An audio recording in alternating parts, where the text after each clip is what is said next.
Guys, ka-farming, umuulan, lakas ng ulan kaninang umaga, napakalakas ng ulan.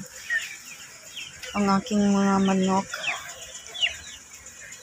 nag-uulkos sa akong mga manok. Ako'y nalulungkot sa aking mga manok kasi ang lakas-lakas ng ulan.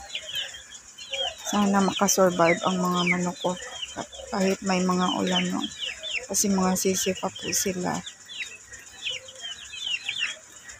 Problema talaga sa mga manok pag tag-ulan, dyan ka magkakaproblema kasi magkakasakit na naman sila pag umuulan.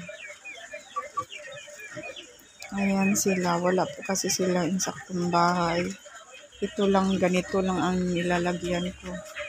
Lagyan ko ng mga sako para hindi sila maulanan.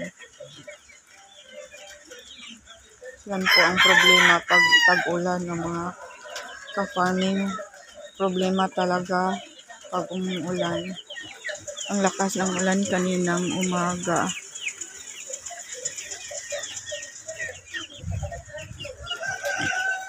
Ang baboy natin.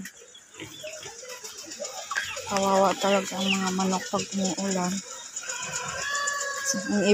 Ang iba kasi sinisipon na may sipon na yung iba nating mga manok, mga ka-farming na. Ang ating bantam, si Rama. Kumusta na kayo inyong nangingitlog?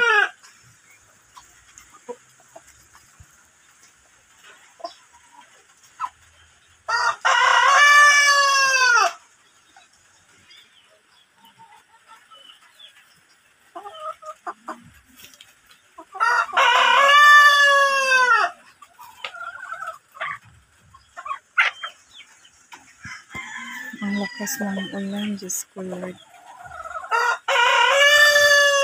Punta muna ako sa doktor. So, nagpa-check up ako.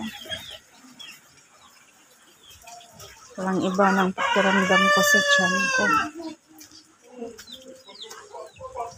Hyperacidity. Lakas ng ulan.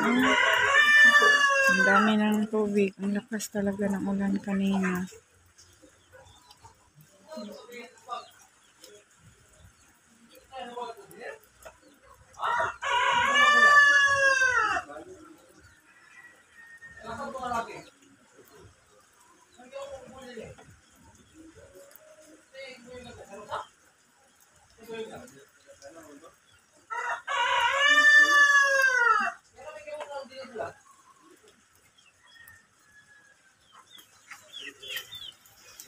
Lakas ng ulan, guys.